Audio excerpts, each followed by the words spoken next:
My name is Shawn Ennis from Ennis Management. Don't forget to subscribe to this channel and share this video. And for all of your promotion and marketing needs, be sure to go to ennistalentmanagement.com or email ennisproductions@gmail.com. Today I'm joined by a very special guest, Q the Question, CEO of SKE Records. How are you today, sir? I'm good, man. What's up, Shawn? Grinding, always ready to be this next big mogul in music. Absolutely. Thank you for joining me today. No doubt, no doubt. Same here.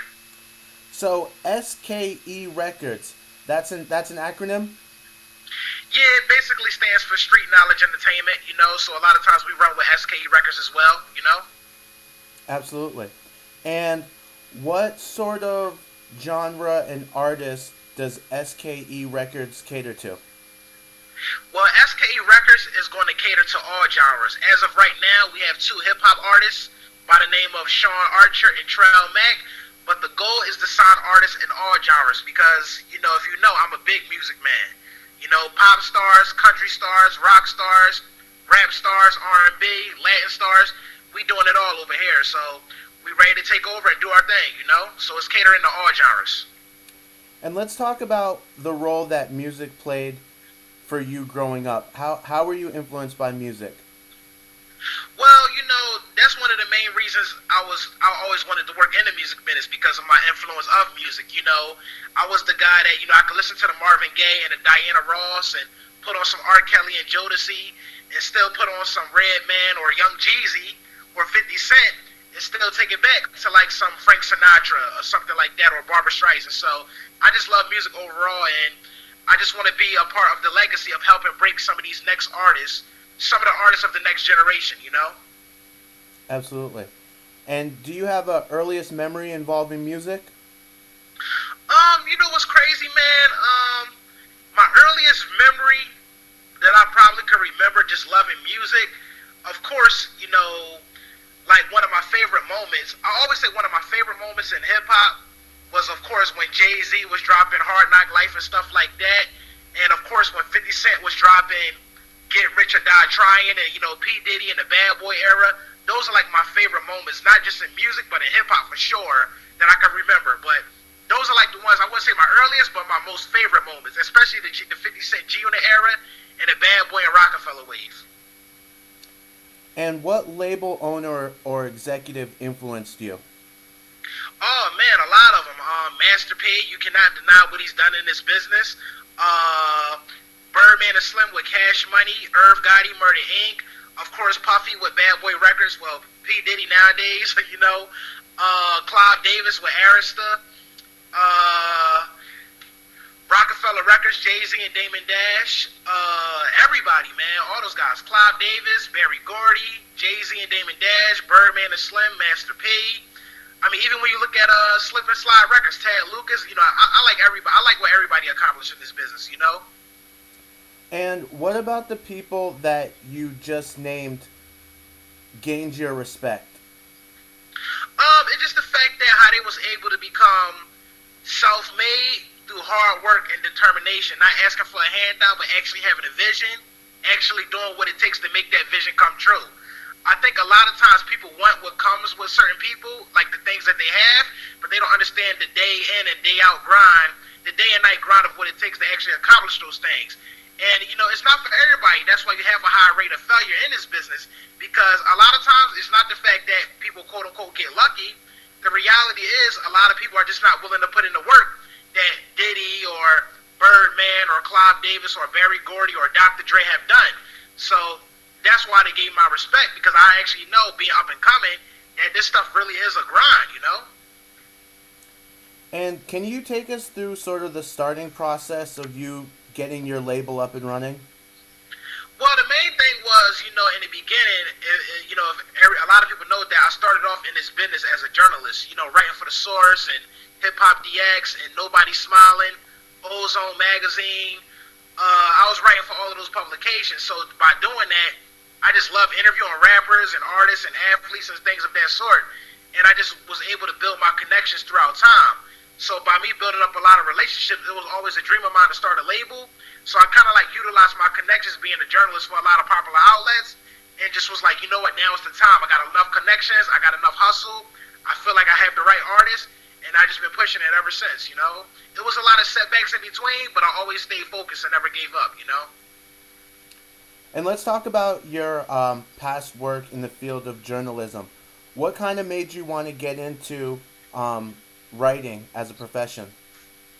Well, it was just something that I loved. Like, you know, growing up, I was always the kid that had every issue of, you know, Double XL, The Source, Ozone Magazine, Vibe Magazine. Like, it was so crazy to the point where during that era, I subscribed to every single magazine. Like, I was really paying monthly prescriptions or yearly prescription. I said prescription. I meant to say subscriptions. Vibe, Source, Double XL. What was that other magazine called? I can't remember the name of it. I think it was called Scratch or something like that. I was like reading them daily. And when I used to read the interviews and everything, there'd be moments where I'd be like, man, why this journalist didn't ask this question or why he didn't ask that question? So I was just like, you know what? Like, I feel like this is something that I could do.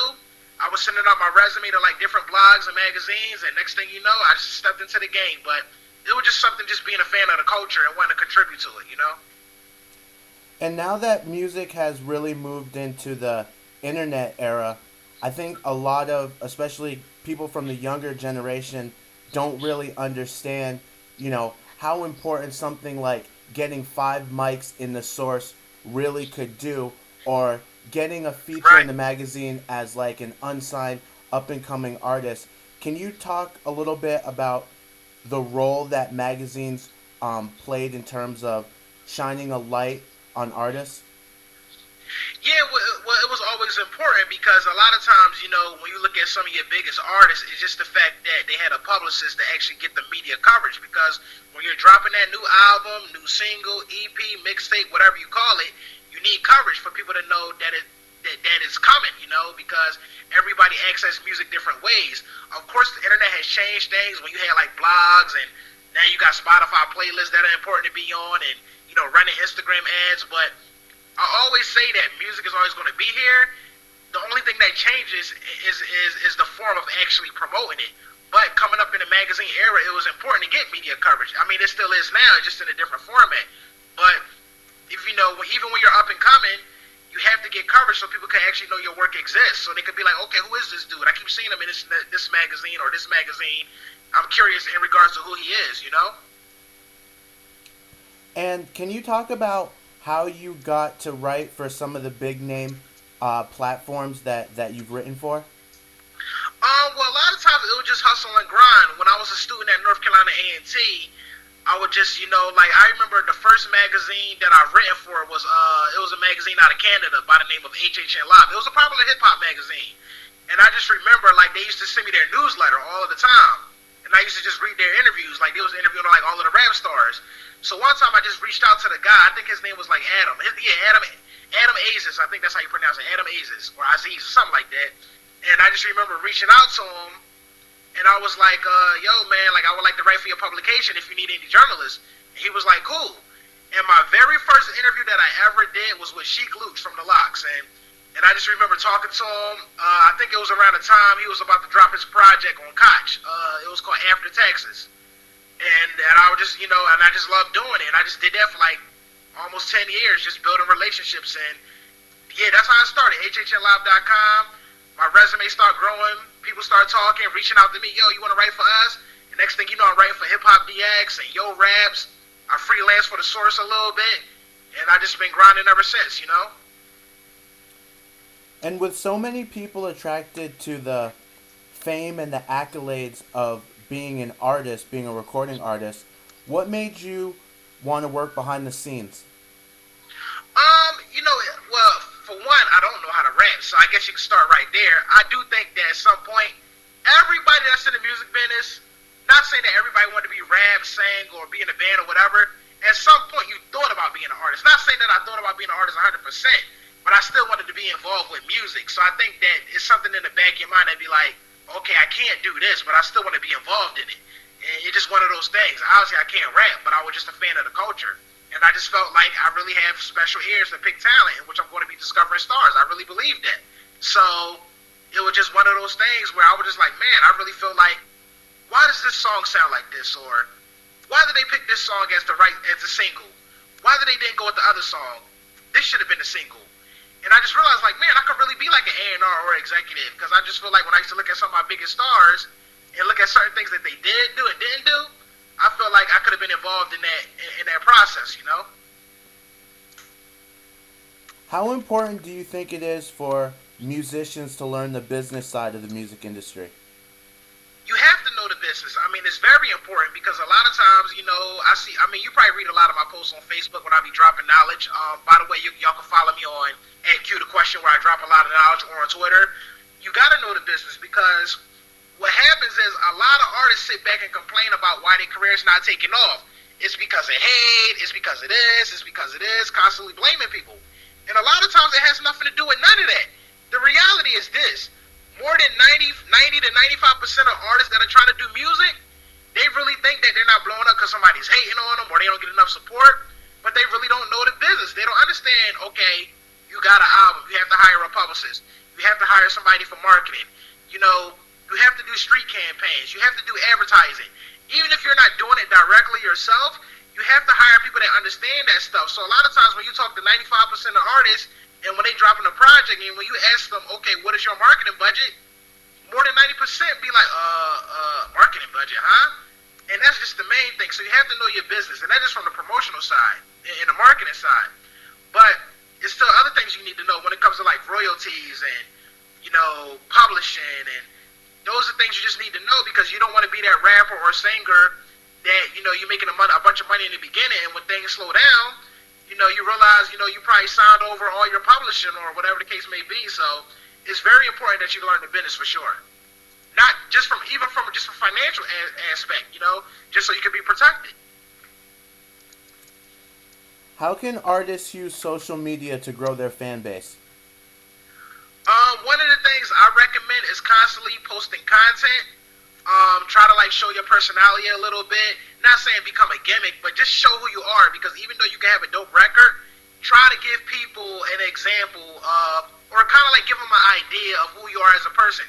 Your likes, your dislikes, what are you into on a day-to-day basis, because now we live in an era where, you know, you can connect directly to the artist. I always use Cardi B as an example of showing who she was, because she was really good at that, and she gained a lot of fans just being genuine and just being who she is. There was a lot of times when people say, oh, she come off too ghetto or just that and the third, but the reality is you got people that relate to her, and they thought she was real for that. And even though she made some hot records, being one of the hottest artists in music this year, the reality is, you know, you got to know Cardi B, and I just feel like it was like a connection between her and her fans, and she's like the perfect example of using social media to her advantage, you know, with the original content, just speaking your mind, and not saying you got to do exactly what Cardi B did, but just be yourself and show fans who you are. I think that works a lot. And do you have another piece of advice for artists, maybe not relating to social media, but just another piece of advice for artists on how they can grow their fan base? One of the things I'm big on is always connecting with people at events. You know, I tell artists all the time, like, you know, stop saying you're a rapper and look me up on SoundCloud. You know, try to have some flyers on you or some business cards where, you know, when you go to these showcases or these events, you know, always talk to the DJ. You never know who's in the building. You know, don't have enough pride, you know, take like 100 flyers with you or a couple hundred flyers with you, and, you know, at a lot of events and concerts, and just play the letter and pass out flyers, because you never know who you could give a flyer to. You never know who anybody knows. So you could be at an event and be passing out flyers.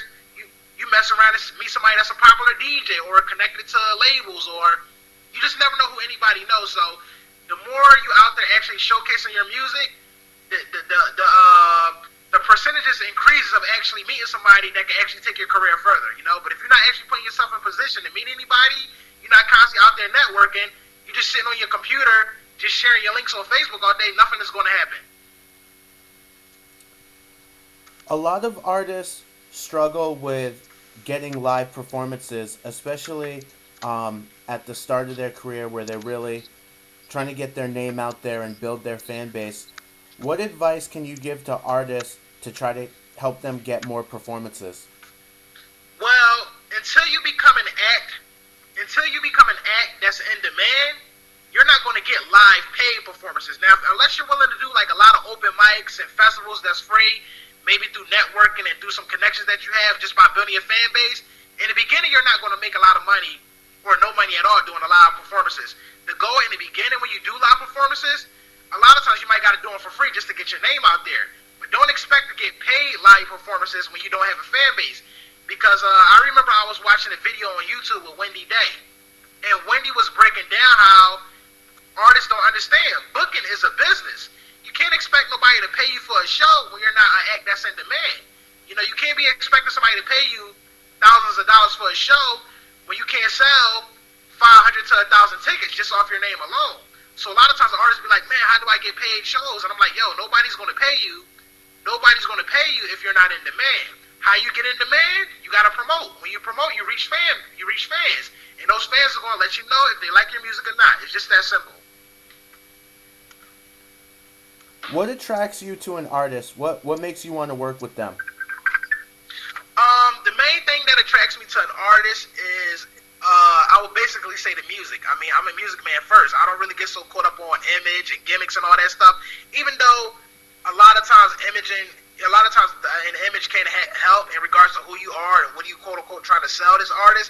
But it's all about the music first. I always use Kendrick Lamar as a perfect example of how he was just a dope artist. And I tell people at the end of the day, you know, he got as big as he's gotten because he's just a hot artist. I mean, it's really just that simple. Of course, you know, with TDE and Dr. Dre and the aftermath of Interscope Machine, the push that dope talent plays a factor. But at the end of the day, it really comes down to the music. People are buying into Kendrick Lamar because he's just a dope artist. It's just that simple. So, you know, if you know my history, man, you know, you follow me on Facebook and Instagram, you see I'm all about the music first, and that's the first thing when it comes to me. Not, okay, I'm not going to pay attention because he only got 100 followers on Instagram. Like, yo, he might be your next $1 million seller, so you never know. Now I'd like to talk about your SKE artists. Can you talk about Shawn Archer? Yeah, Shawn Archer is the newest act on SKE Records right now. You know, we got him moving in the streets heavy, as you see, with the street marketing, radio marketing. Big shout out to DJ L Nice, who's been doing a phenomenal job, you know, promoting the record as well.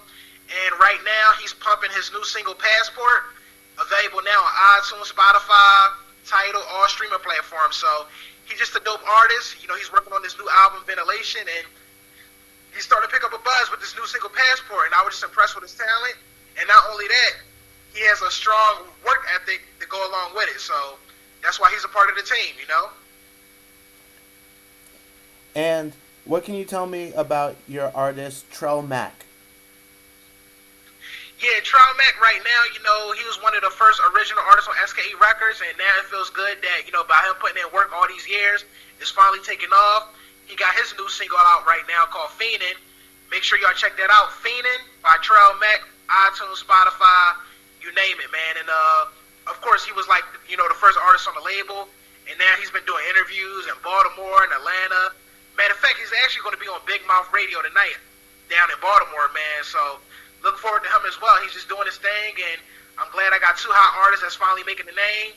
You know, it feels good to finally be getting checks in the mail that, you know, that people are actually fans of the music, and, you know, you getting them checks, them ASCAD checks and everything else. So it feels good that, you know, his brand is taking off. It was about the music first, though, and the work ethic, and then the money came, you know?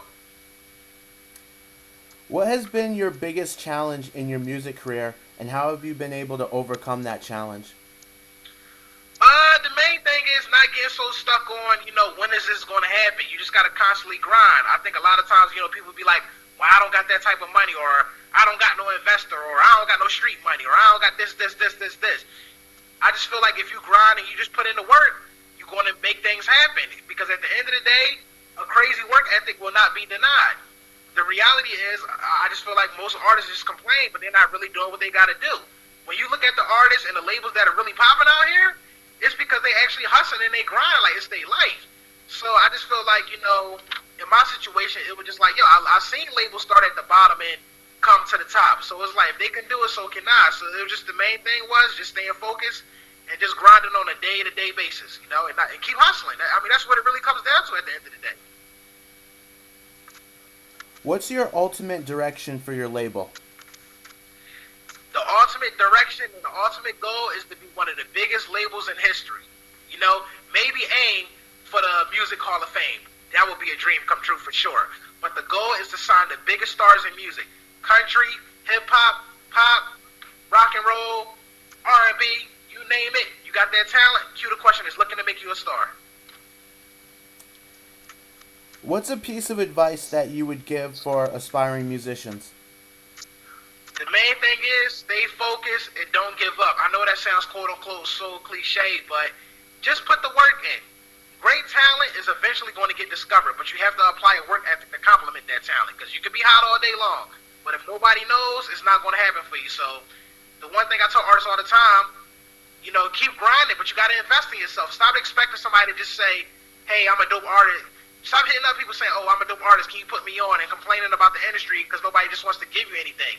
You got to get out here and put your work in, because if you look at the artists that are signed now, they put in that work first, and now they're reaping the benefits. So stop complaining about why nobody's supporting you when you know you're not doing the work. What are your social media links? You can follow me on Twitter, Instagram, Facebook, Q the Question. Is there anyone you'd like to acknowledge for offering financial or emotional support? I just want to give a big shout out to everybody that's been supporting the label. Shout all of the fans that's been supporting that Passport single by Shawn and Fiendin' by Trel Mack. It feels good. So there's so many people to name right now, and I don't want to forget anybody. So I'm just gonna say shout out to everybody that's been instrumental in building this SKE Records brand. They know who they are. And what projects or releases do you have coming up? Well, Shawn is working on his new album, Ventilation. Trel Mack, new album is coming soon, September. So be on the lookout for both of those. And what is the best way for fans or artists to get in contact with you? If anybody want to send me music, like I was saying earlier, they can follow me on social media. Q the Question, Twitter, Instagram, Facebook, and they can just send me some tracks, and I check them out. I get a lot of submissions, but I'm a music dude at the end of the day, so I go through everything as fast as I can. Not as fast, but I check them out fast. As far as like if you send me a record, I'll make sure I get to it within the next day at the least. And is there anything you'd like to say before we wrap up? Q the Question, your next big mogul in music. Stay tuned. All right. Well, thank you so much to my guest, Q the Question, CEO of SKE Records. Appreciate you taking the time to join me today. Thank you, my man. Shout out to you for supporting me. We've been following each other for a minute, and I'm glad you took notice of my movement. It's been a long time coming, and let's keep networking. Absolutely. My name is Shawn Ennis from Ennis Management. Don't forget to subscribe to this channel and share this video. And for all of your promotion and marketing needs, be sure to go to ennistalentmanagement.com or email ennisproductions@gmail.com.